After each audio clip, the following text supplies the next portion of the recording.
айланышы. Төртүнчү мүнөздүү белгиси образдуулугу.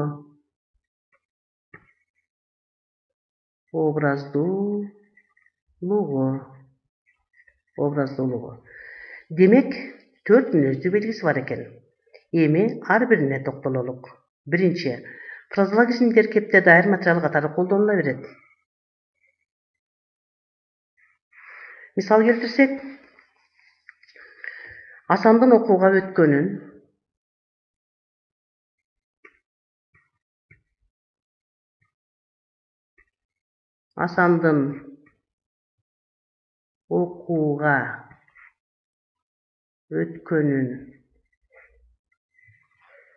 укканда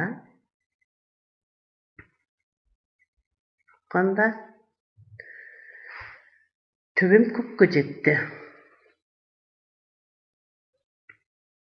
Төбөм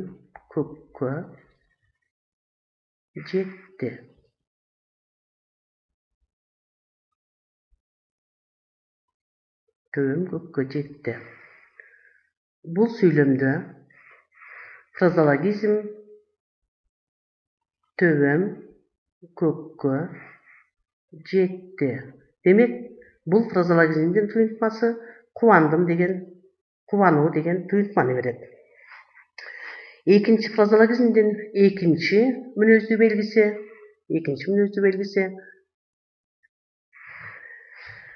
фразеологизмдердин компоненттүүлүгү. Экинчи мүнөздүү белгиси фразеологизмдердин компоненттүүлүгү. Буга дагы мисал келтиребиз. Мисалы, жону жука,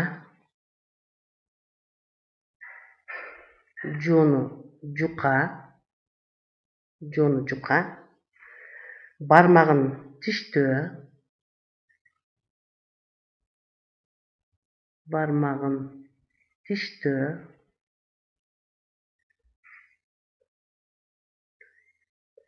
тиштөө, суу жүрөк,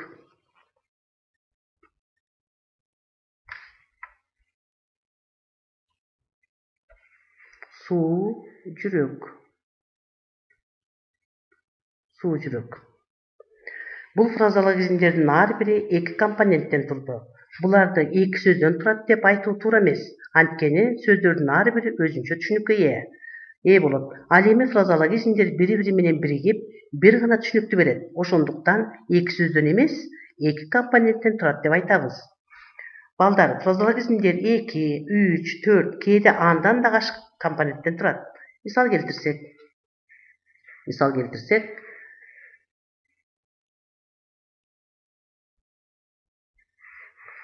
келтирсек, 5 өрдөгүн учуруу.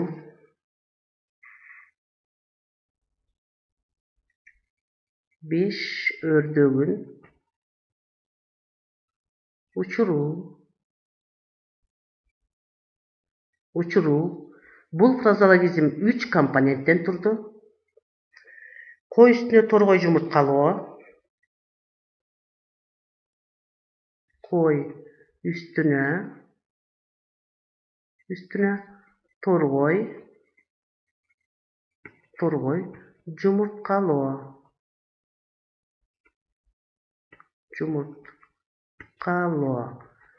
Өзүңөр көрүп тургандай, бул фразеологизм 4 компоненттен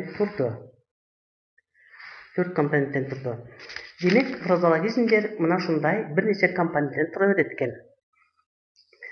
Фразеологизмдердин 3-чү мүнөздүү белгиси фразеологизмдердин маанилик жактан ширелешип, лексикалык бир бүтүндүккө айланышы. Фразеологизмдердин тутумундагы компоненттер маани жактан ширелешип, лексикалык бир бүтүндүккө айланат. Алар өздөрүнүн алгачкы лексикалык маанилеринен толук же жарым-жартай алысташып, фразеологиялык бир мааниге биригет. Муну биз мына жогорудагы сүйлөмдөрдөн көрүп атабыз. 5 өрдөгүн учуруу, кой үстүнө торгой жумурткалоо деген бир нече компоненттен турган фразеологизмдер бир гана туюнтманы берет. Мисалы, 5 өрдөгүн учуруу калп айтуу деген, кой үстүнө торгой жумурткалоо, токчулук, мезгил деген гана түшүнүктү берип атат. Фразеологизмдердин 4-чү мүнөздүү белгиси бул образдуулугу. Фразеологизмдер жөнөкөй сөзгө караганда айтылуучу ойду так, элестүү, образдуу түйүндүргөнү менен айырмаланат. Мисалы,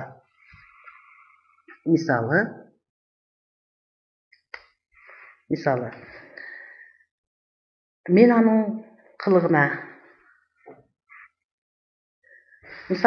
кылыгына капаландым дегендин ордуна анын кылыгына кабыргам катуу кайышты дейбиз. Демек, анын кылыгына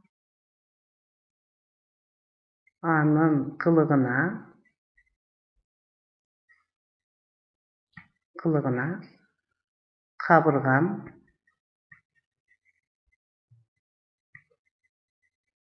катуу кайышты.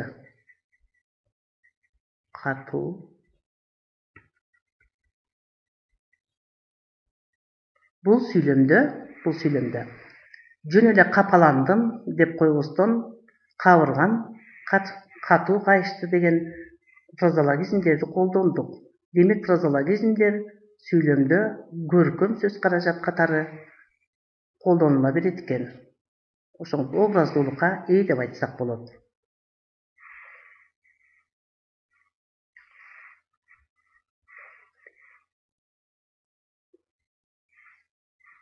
Бул жерде фразеологизм кабыргам катуу кайышты. Демек, мына ушундай образдуулукка ээ болот экен. Дагы бир мисал келтиребиз. Бүгүн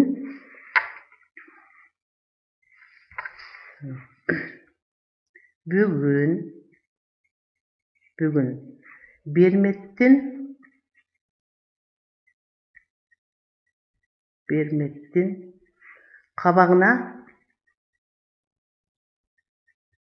кабагына кар жаап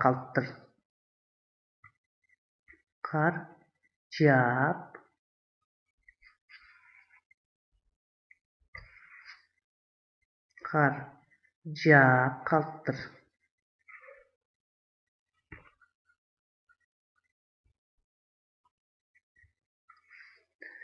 Демек, бул сүйлөмдө Бермет капаланып отурат дегендин ордуна фразеологизмдерди биз көркөм сөз каражат катары пайдаландык. Демек, бул жердеги фразеологизм кабагына кар жаап калыптыр.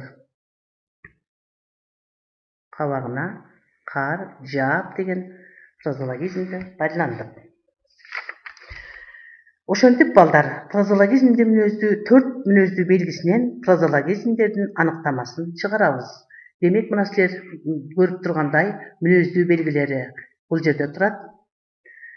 Кепти даяр материал катары колдонулуп, компоненттүүлүккө ээ болгон, маани жактан ширелешип, лексикалык бир бүтүндүккө айланган жана образдуулукка ээ болгон туруктуу сөз айкаштарын фразеологизмдер деп айтабыз.